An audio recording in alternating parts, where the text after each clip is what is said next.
Hi, I'm James Kniest. I'm a cinematographer from The Haunting of Bly Manor, and this is the Go Creative Show with Ben. Hello and welcome to the Go Creative Show, a podcast for filmmakers. My name is Ben Consoli, and today's guest is James Kniest, Director of Photography for the Netflix hit show, The Haunting of Bly Manor. James, thank you so much for joining us. Thank you, Ben. Glad to be here. There is so much to talk about. I cannot wait to get into it, especially how you embrace the darks and horror cinematography, and there's just so much there, and I'm excited to jump in.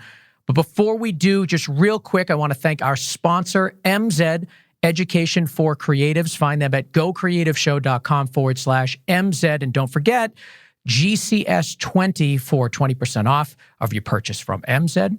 Of course, follow us on your favorite podcast app. Search Go Creative Show anywhere, and you'll find us. And follow us on Twitter, Instagram, Facebook, and YouTube, especially for exclusive content you don't see anywhere else.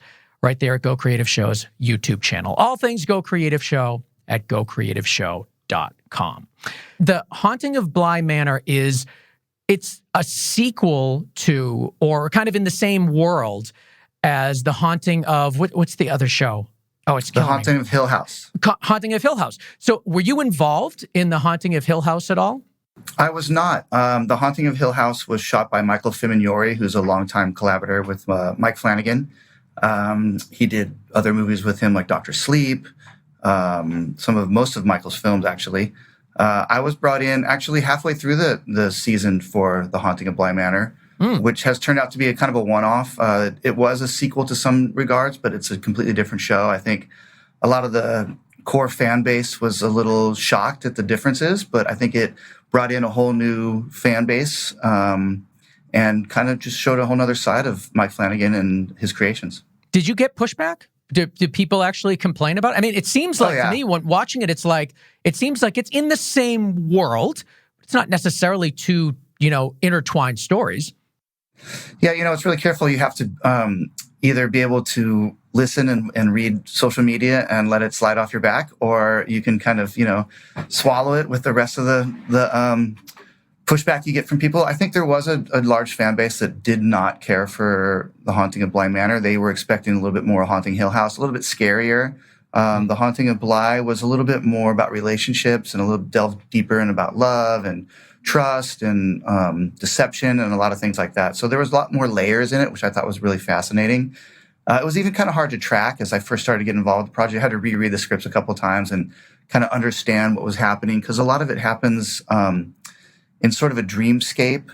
And then a lot of things are explained in episode 8 that kind of ties it together. So people were waiting for some of this juicy material to figure out what was going on. And it took them until episode 8. And then I think there was a lot of resolution for people, and it started to resonate a lot more. I'm glad that you had brought up episode 8 so quickly in the show, because it's something I wanted to talk about. It's a major turning point, or more of a revelation, let's say, in the series. Shot in black and white. It's kind of a departure from the rest of the season as far as the way that it looks. Talk to us about that decision, because that was one that you did shoot. You did episode 6 to 9, right? That's correct, yes. 6 to 9. So talk to me about episode 8. Was it always planned to be shot in black and white? It was always planned to be shot in black and white, and it's something that, among other things, attracted me to the project. I find myself really gravitating towards traditional photography, old black and white stuff, period pieces especially. I'm always enamored by them, not only as a viewer, but as a technician. I think it's really fun when you start getting into props and wardrobe and set deck and camera styles, lenses, looks, and all those kind of things are really kind of fun. And it, to me, it's really the epitome of storytelling, right? Is trying to convey a certain time period through all those textures.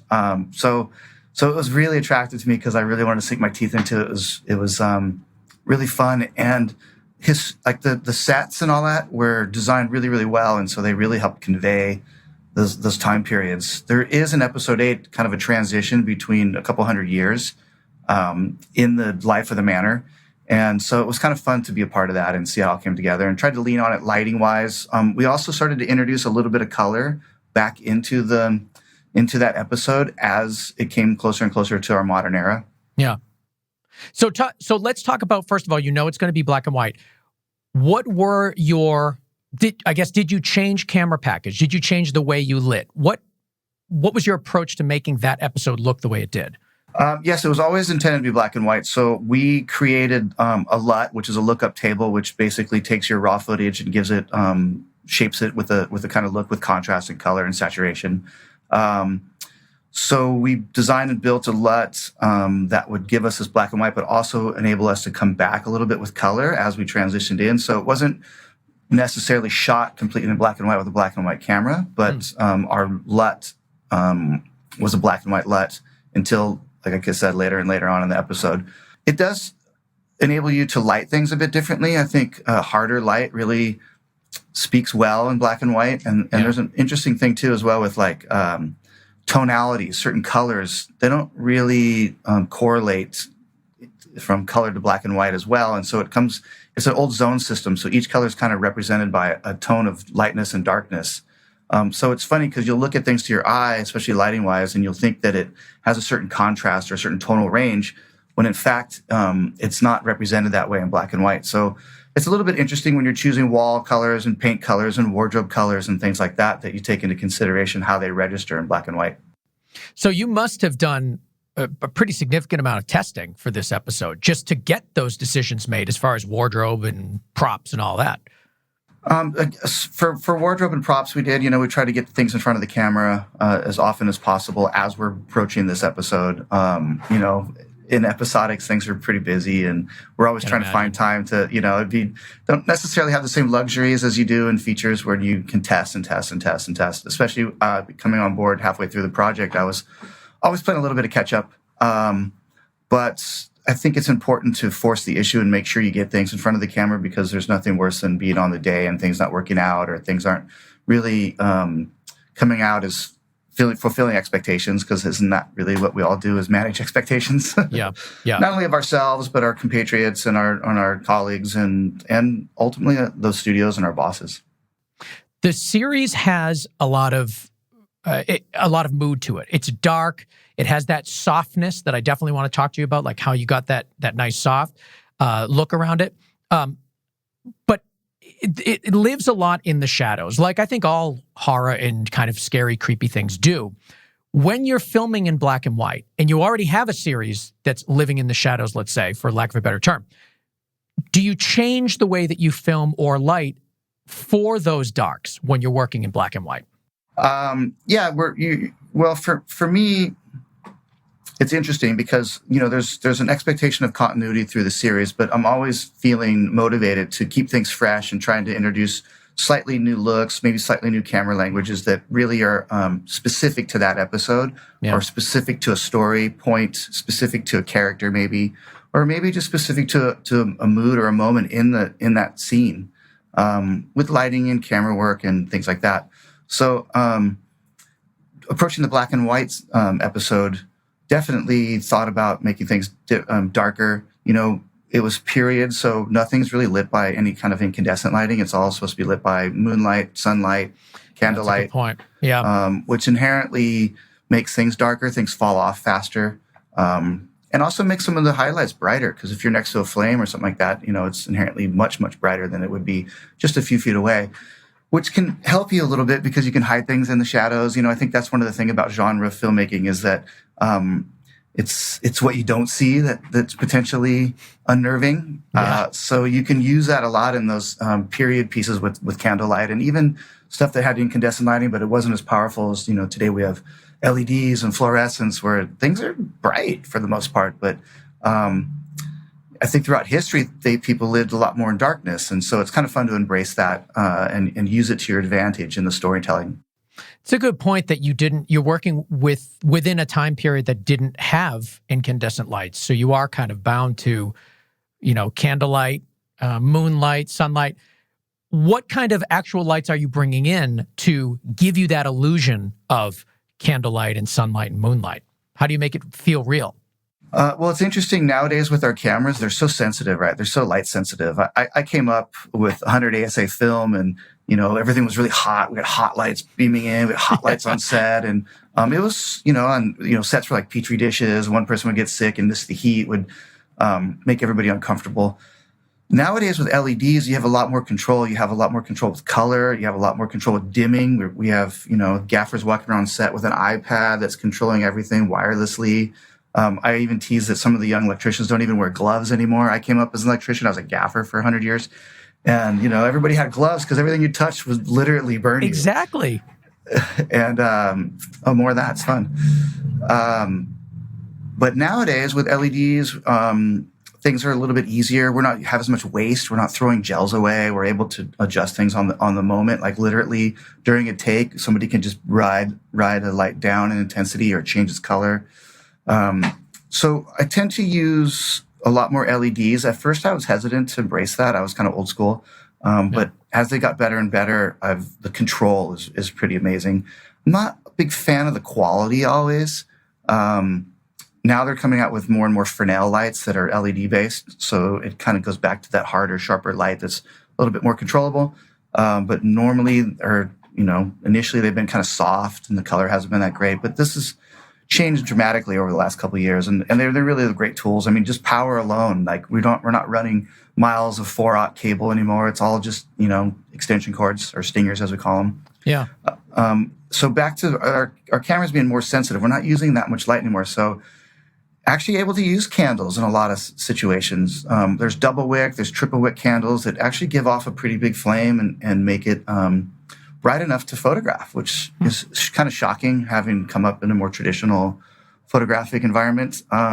There's a scene where the two sisters are sitting on a bed talking to each other, and it's actually only lit by one candle. Really?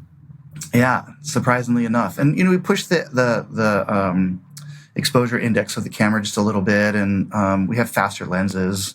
So there's little ways to help augment and cheat that single camera lighting or single candle lighting. But what were you filming with? What camera? We're using the Arri Mini mostly, XL or LF. Arri LF Mini, and Arri Signature Primes. One thing I wanted to talk to you about is the show has this really beautiful softness that when I'm watching, I'm thinking like, all right, what is that? Is it a filter or is it something being done post? But all of the highlights have this really gorgeous bloom. How are you achieving that look? That look was first designed and achieved by Maxime Alexander, who was the first DP, and he used rear nets on the back of the Signature Prime, the Arri Signature Prime lenses, which is kind of an old school thing we used to do back in the day. In fact, coming up shooting documentaries and things like that, we used to do that on the Beta SPs and some of the video cameras to sort of give it a more filmatic look. So we did that on this show. Part of my Can you explain to us what that is? Because that is kind of an old school technique. And I think a lot of people in our audience, they're young. You know what I mean? Like they're just kind of starting out in film and may not know what that technique is. So I'd love to just kind of get a visual of what this looks like.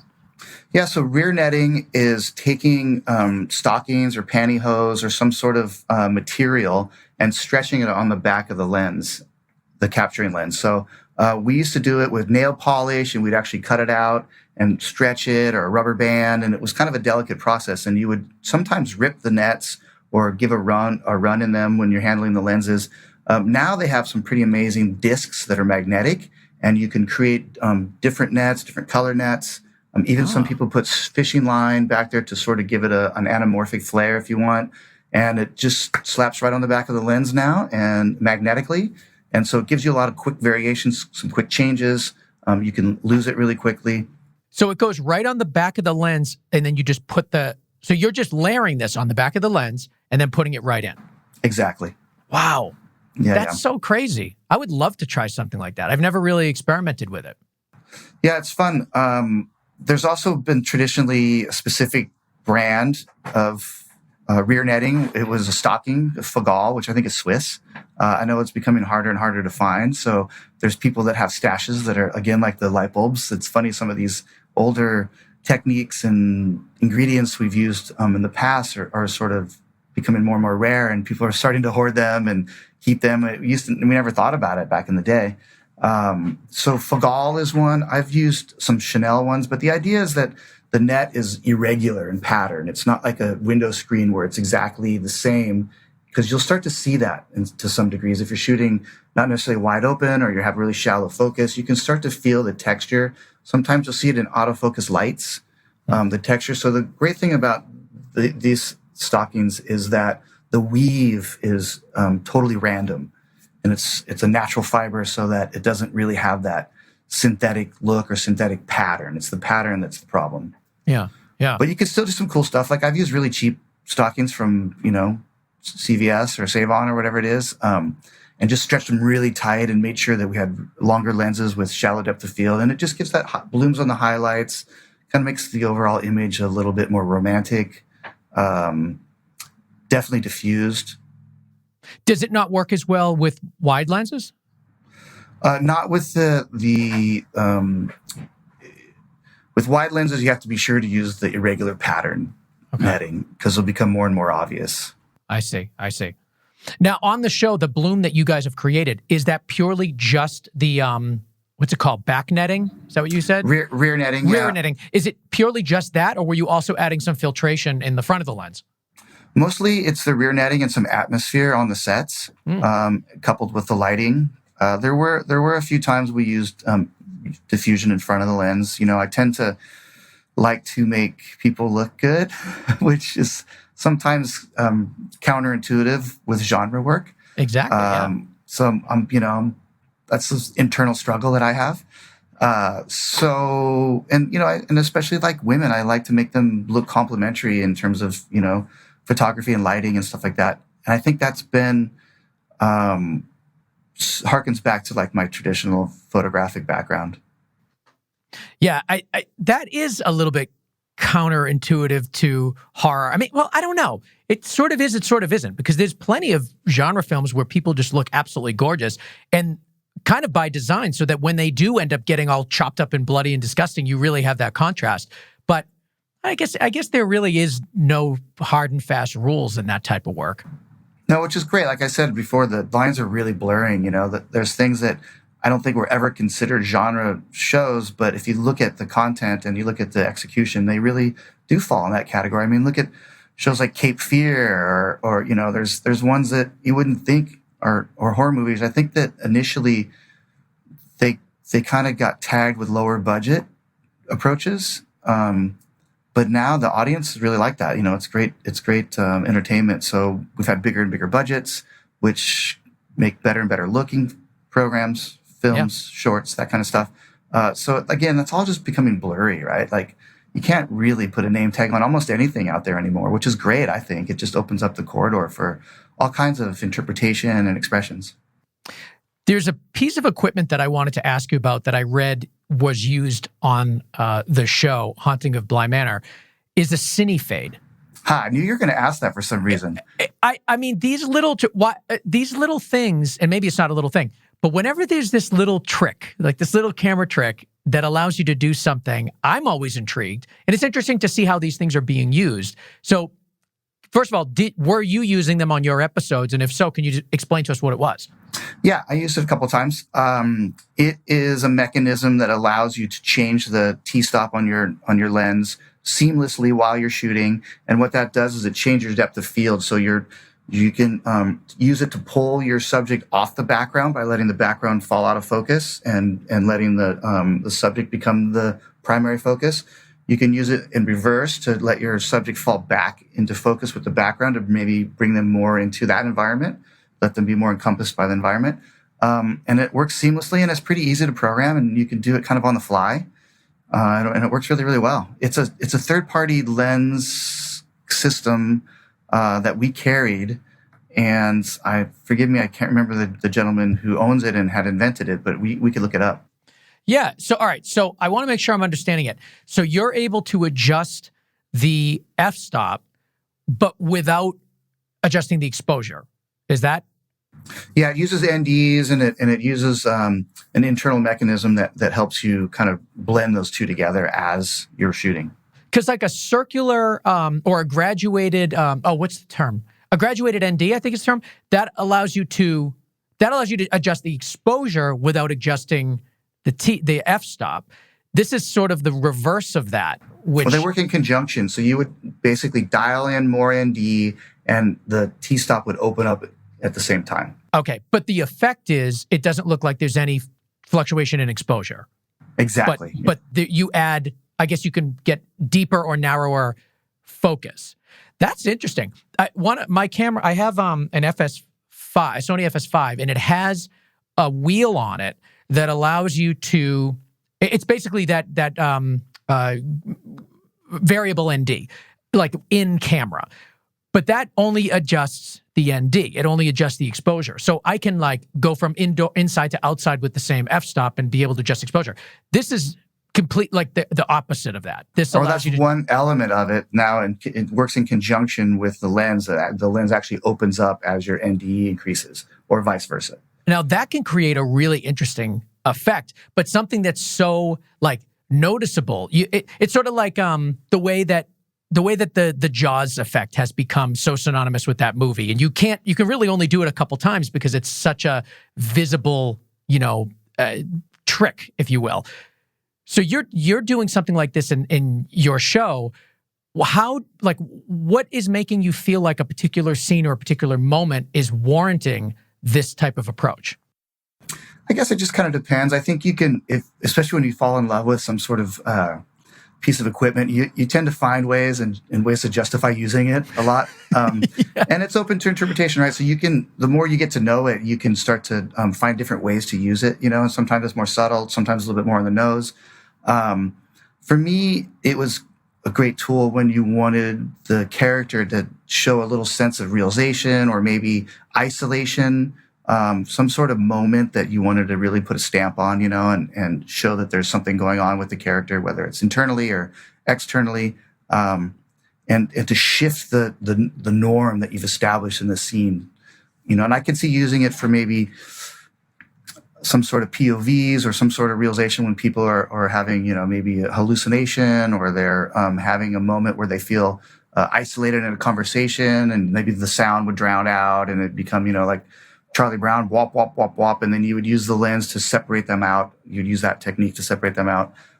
So there's a lot of ways to employ these different techniques. I think it's just the fun part about making pictures for a living and telling stories is how can you find ways to use these tools to augment your storytelling? I'm really seeing a shift towards in-camera work now, like more than ever before. I feel like I've been doing this show for, I don't even know, 6 years, 5 years, 7, I don't even know. But I feel like a few years back, there was so much work and attention in the grade and kind of making everything, like really making your adjustments in the grade. It seems like now people are playing around with tools. I mean, people are using vintage lenses. They're using split diopters. They're using things like the what was it called? Cinefade that you're using. So I'm hearing a lot more about these little tricks and tools that aren't necessarily exorbitantly expensive, stuff that just like any cinematographer can get and play with. But it's encouraging to see that people are kind of baking in these decisions. It's really hearkening back to kind of the golden age of filmmaking and cinematography.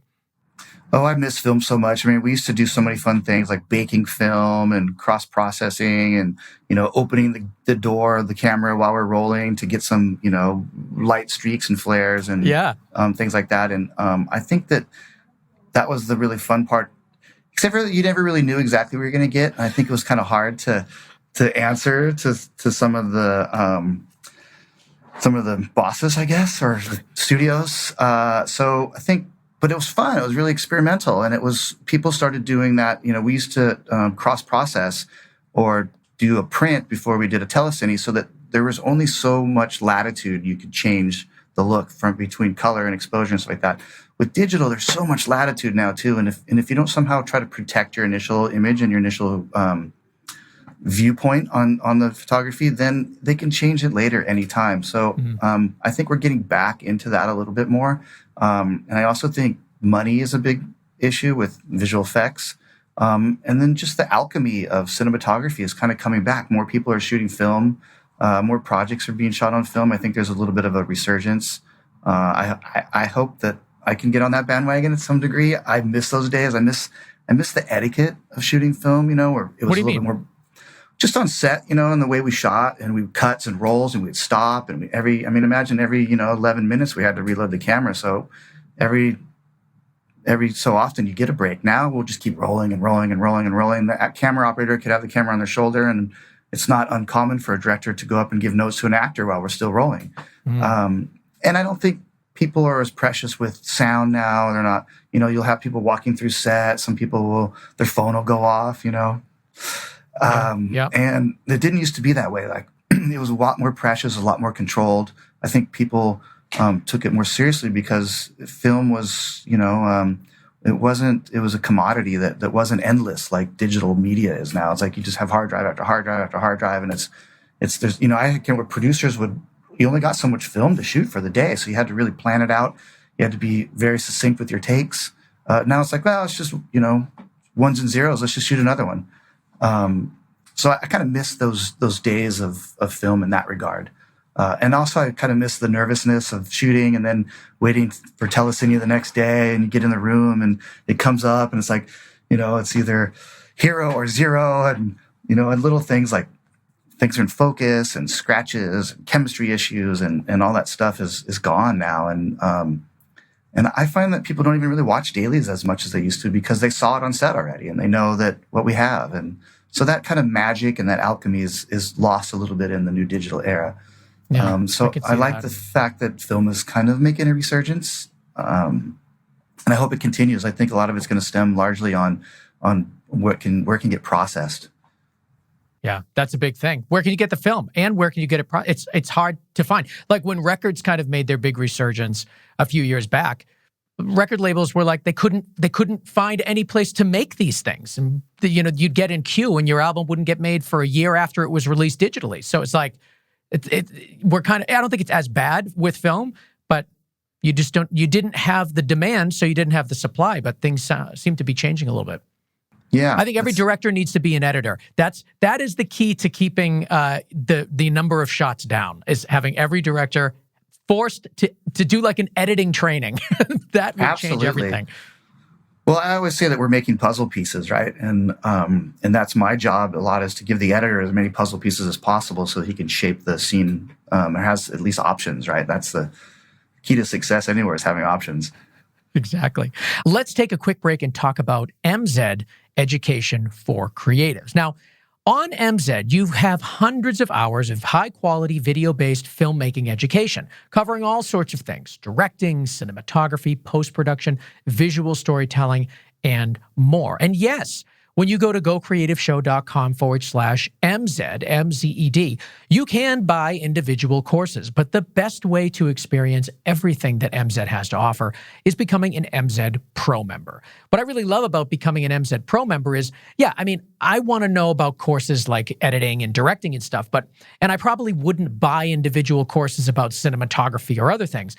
But because I'm an MZ Pro member, I have access to everything, so I'm able to really play with and learn from all of the great courses that are on the site. But the most important thing is that the educators are great. I mean, it's the courses are important. Yeah, good, interesting courses are huge, but you got to have a good educator, and that's what you get at MZ. I'm talking about educators that are excelling in their field, that are working in their field professionally. Vincent LaFerre, Shane Hurlbut, Philip Bloom, the Ari Academy is on there. Tom Cross, the editor of La La Land and Whiplash, does a course. So we're talking about like really accomplished trainers giving you information you all need to know. And the best part is you get 20% off if you type in GCS20 on checkout, 20% off of everything over at MZ. So check it out for yourself. GoCreativeshow.com/MZ, MZED, Education for Creatives. Now, let's get back into it. I want to talk about camera movement and kind of your approach to it in the show and just in general. So, in Haunting of Bly Manor, let's talk about the way that you moved the camera, what it meant, and why you made those decisions.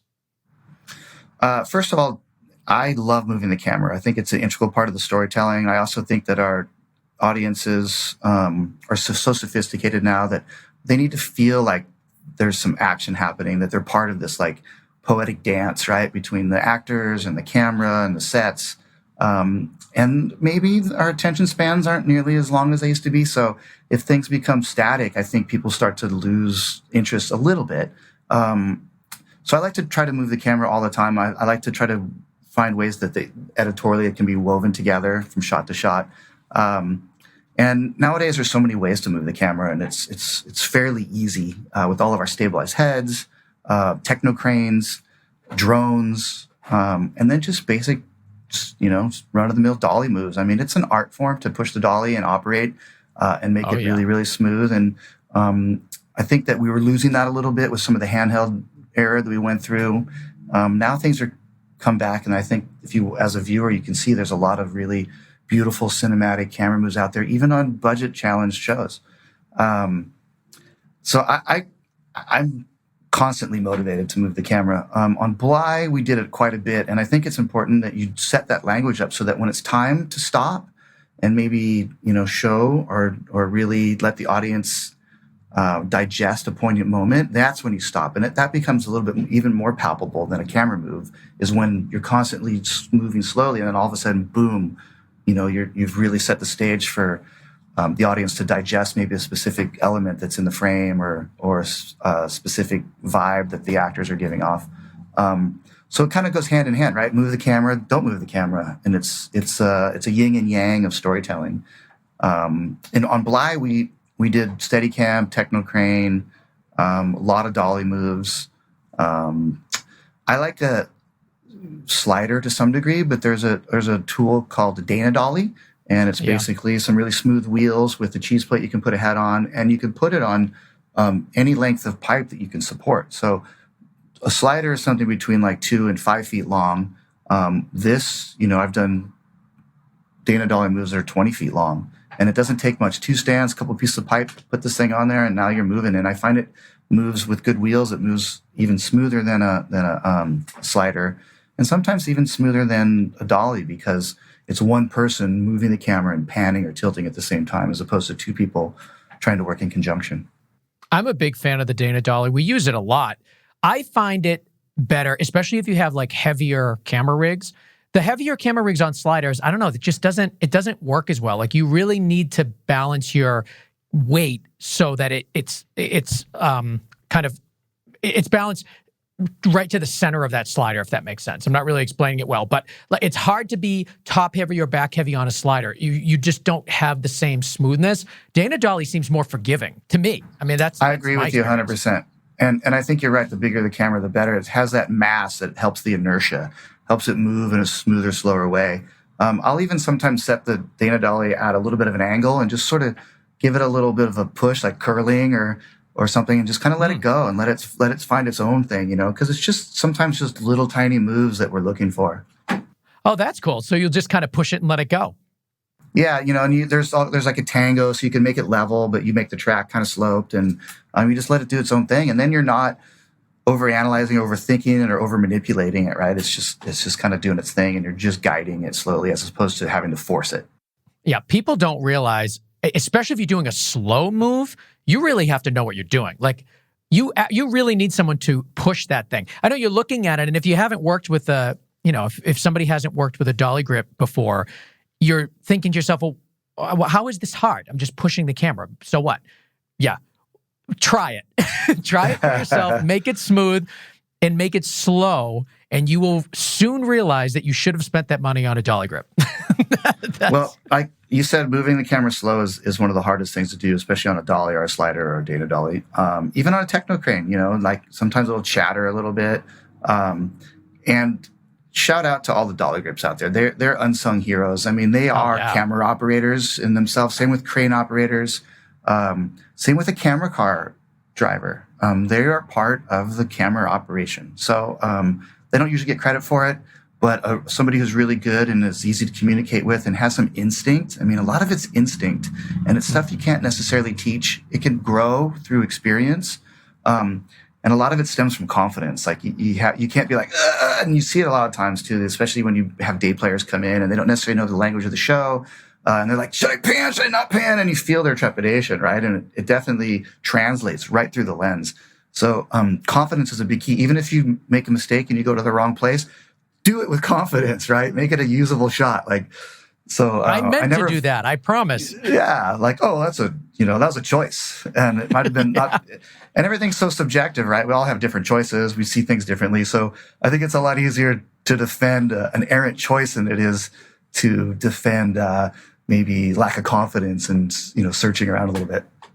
Now, a big part of the show, Haunting of Bly Manor, takes place in the manor, obviously. And there are two sets. There's kind of an upstairs level and a downstairs level.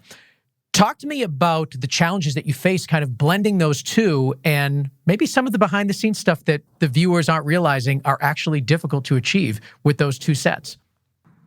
Yeah, sure. So the manor itself was built. The upstairs was not only on another stage; it was at a completely different facility, and the downstairs was at a different facility. So anytime that the story involved people going up and down the stairs, we had to schedule and plan to shoot them on completely different days. So there's continuity issues with wardrobe and makeup and hair and all those kind of things, but also with lighting and camera language. So the way that we achieved that was there was a green screen on the floor of the second floor. And anytime somebody would walk down the beginning of the stairs, they would walk into a green screen, and then we would comp in the downstairs elements into that green screen. And then on the stage with the ground level floor, there was just grid above us, but the ceilings were really tall, and we were able to use the majority of the stairs, but not all of them. So we just had to plan accordingly and plan our shots, plan cut points, using wipes, to try to stitch it together, where we would maybe pass through a banister and then we would pick it up on the other side of the banister at the other location and stitch those together. So matching lenses, matching camera speed, the lighting, all those kind of things are things that we had to take into consideration. It's not, once you kind of just accept that that's what we're doing, and then you have playback as a tool to review, it's not that daunting, really. And you can check it a little bit. I mean, time permitting. Everything is, episodic work is go, go, go, go, go, go, go. Exactly. And there's a lot of instances where they're going up and down the stairs. It's like, you must have looked at the script and just thought, like, oh my God, can you just not go upstairs for a second? Like, why does it have to happen so many times? Well, the manor is a character in itself, right? So you're trying to incorporate all those elements of that character, and in doing so, you end up showing all the space, and and there's history through the manor, so you have to kind of tell the story of its arc and its history through seeing every nook and cranny. And luckily, it was a large space, so it was fairly easy to work in. Were you using a techno crane to get like those the moves the exact same? It wasn't programmed like a kind of a motion control, but we definitely used Technocrane just because of the reach and the smoothness, especially trying to navigate the stairs and things like that. It was a really useful tool, and it was, it's big, so luckily the space just fit the Technocrane in there. I think we had a 50-foot Technocrane in the foyer of the manor. Wow. And then green screen out the doors and green screen on the floor and all those kind of elements. In some places we had backings so that it wasn't a comp shot. There's costs that are associated to that we have to take into consideration. Explain that. Backings. What do you mean? So we make backings outside of windows and outside of doors by using either photographs or stock photographs that represent the environment that you want. And then we usually either backlight them or frontlight them. I prefer the backlighting. It's cleaner. There's less reflections, less spill. And they're usually on an acetate or a vinyl. And we can adjust the focus when we print them to make them feel like they're farther away or closer towards camera. They can be a little tricky, though, because if there's something that feels like there should be movement and there's not, like an ocean or a river is really tough to deal with because you kind of miss the movement of that environment. Sometimes we'll layer them. We'll use backings like a forest backing or a thing, and then put trees in the middle ground, and then put some wind on them so it helps us sell the reality of it. It's all kind of in-camera visual tricks, and I always say it's not what's happening behind the lens, it's what you actually see. So a lot of times you can approach these things in a very lo-fi way. It doesn't have to. You don't have to have the most expensive piece of equipment or tons of crew. As long as it's working in front of the lens and being captured on the camera, that's all that really matters. And so you can be really creative and use different tricks and tools to make that sell. Yeah, so you had those kind of poking through the windows and doors. And what is that? How does that help you when you're blending from the upstairs to the downstairs? In that particular case, it doesn't necessarily help, but outside the front door, we did have a backing so that we were able to open and close the front door and not have as many comp shots with green screen. And I see, yeah. Not only there's financial ramifications of VFX shots, but also dealing with all the green bounce or blue bounce, polluting your environment is, it can be a little tricky. I mean, the software now for green suppression and stuff like that is pretty good, but it definitely has to take into consideration, like, furniture will start to reflect that, any kind of reflective surface, even people's skin will reflect a green screen. Are you seeing more and more like practical use of those big LED walls with the Unreal Engine kind of playing? I personally haven't that much, but it's happening daily. It's getting better and better daily. And I think now the shortcoming of that is there's not a ton of content, and the content usually has to be developed specific to whatever show you're doing. And that's a huge part of the industry that I think is going to grow is all these kids and people with gaming experience are going to have to start creating these 3D virtual environments. And I think right now there's a shortage of that. There's facilities and there's the screens, but there's not a lot of content there. And I think that is definitely the next wave for creative people is to get involved with that. Absolutely. When you have such a limited palette of stock that you can buy, especially if you're working on a big budget project like you are, it's like you can't use the same stock that some other company used or something. It's like you want to have something unique to you. And yeah, you can make adjustments to it and all of that, but still, people are going to want that custom plate for their own scene, for their own project. I want to talk for a few minutes about the lake. Very important scenes in the show. You're using child actors in these scenes sometimes. And I heard when reading up on this, before this interview, that you were dealing with some pretty intense weather issues and temperature issues filming this lake. So talk to me about the challenges.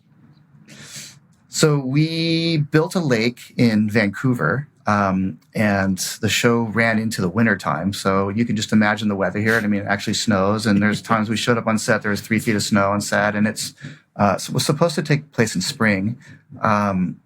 One of the biggest issues with that is the lake has to be heated to a certain degree per SAG rules. And that's not only for the child actors, it's for all the actors, including the stunt people.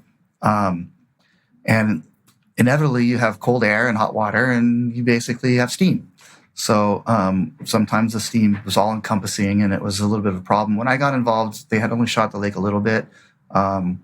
My solution was to bring in a bunch of fans and blow the steam away, and then roll as fast as we could until the steam kind of came back and engulfed us all. And at first it was a little bit daunting for me personally.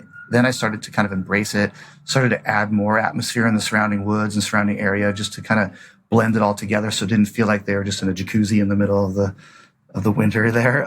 Yeah. And it seemed to actually, in my mind, lend a nice texture and a nice quality to that kind of gave it maybe a more spooky vibe, a more isolated feeling. And I quite enjoyed embracing it eventually. At first I was definitely daunted. And we had times when there was ice on the camera and, these stunt people in the water and the actors in the water. And they were all amazing. And it was the middle of the night. But everybody was really amazing to work with, and the attitude stayed good. And I think morale is a really important aspect to filmmaking. And as a department head, I try to keep the morale up. And it's tough when it's 3:00 in the morning and everything's frozen and everybody just wants to go home. and then I turn fans on. Now I'm blowing cold air on everyone's faces, and everyone's screaming over the fans. And then we roll and then cut the fans and then do the scene. And but I think all in all, visually it worked. Sometimes the process can be a little frustrating or a little bit painful, to say the least. Well, who doesn't want like a nice creepy mist over a scary, creepy lake? Like that's perfect. That's like exactly what you would want for something like this. I'm actually surprised it was that much of a burden. I would think like, nice, like this is exactly what I wanted. That kind of creepy steam. Well, it got to a point when you actually couldn't see your hand or see the actor, So it was a little bit, yeah. And then there's continuity issues and things like that too. So it was definitely something we continued to track and find workarounds and then eventually embrace it and augment it. And I think in the arc of the story, it kind of works as I personally got more of a handle on how to deal with it. I had more fun with it and less trepidation. Absolutely. I guess, another unsung hero is probably the people that are fanning that atmosphere and making it perfect and balanced. Like we talked about the dolly grips being the unsung heroes. Those people that make atmosphere work and consistent in work with continuity, that is so hard to do. Like controlling smoke and steam. Are you kidding me? It's impossible. And we use ground fog a lot too, which is using tubes. They call it the tube of death, and it's dry ice with smoke so that it's heavy and it lays down. So it's like ground fog. And, you get a good special effects team and they're amazing because they're tracking it, they're watching it. I can't always watch everything. And a lot of times it's like, gotta roll. And one of the things I didn't assess at the moment was, what's our smoke levels? And so somebody who's really on it is just completely invaluable. And they love it too. It's making their mark on the film. And it's really indicative of how much of a team sport filmmaking really is. Tell me about your favorite or one of your favorite scenes in your episodes. Well, I quite liked all the water work, and that was traditionally what I came up in. I was interested in underwater photography and stuff like that. So any chance I get to shoot any kind of water work, I get really excited about it. I also like the way the light plays in water and how it changes and bends. So we did some stuff in the tank that mimicked the bottom of the lake, which was really kind of fun and I think visually inspiring for me. And then some of the exterior lake stuff and the grounds of the manor, I really enjoyed shooting. I think we did a really good job with lighting and having lighting positions and then using this ground fog and atmosphere and some of the natural elements of that set, like the trees and stuff, really kind of added more and more texture to these scenes that was really fun to shoot. I liked, I think it's episode 6, Dark Henry, which is Henry is the uncle, and he has an alter ego. And we did some kind of motion control with a lo-fi system called the Moses, and I had a lot of fun with that.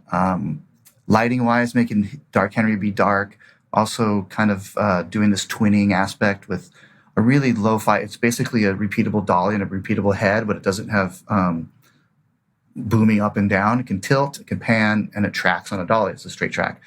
So trying to design and execute some dynamic moves that would be repeated with a little bit of a simple tool was fun and rewarding.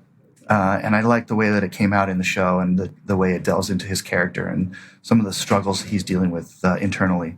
Yeah, I can imagine working on something like this. You always have to play that balance of like, it's a really cool cinematic trick that I know is going to look great and it would be fun for me to do, but also, does it make sense in the story? Like, you kind of have to balance that all the time. I could see that being kind of maybe even a struggle between like writers and cinematographers. Do you ever feel that? Well, that and do we have the time to do it, right? Like, trying to execute, between 5 and 7 or 8 pages a day, and then trying to employ some specific, technology and what it takes to program it or plan it or set it up. Is it and the cost associated are always a consideration. And I think you start to learn to pick your battles, and there's only certain hills you want to die on. And so you want to find something that really is going to make its mark and fight for that and sort of acquiesce on some of the other desires and points. Well, the show is called The Haunting of Bly Manor. Like we had mentioned, you were the director of photography for episodes 6 through 9. The whole series is just so good, and it's available right now on Netflix, so you guys can check that out. What's next for you, James? I know you said you're in Vancouver right now, right? What are you working on? I'm currently working on another intrepid Mike Flanagan show called The Midnight Club, and it is a 10-episode series at this time, and it's based on the books of Christopher Pike.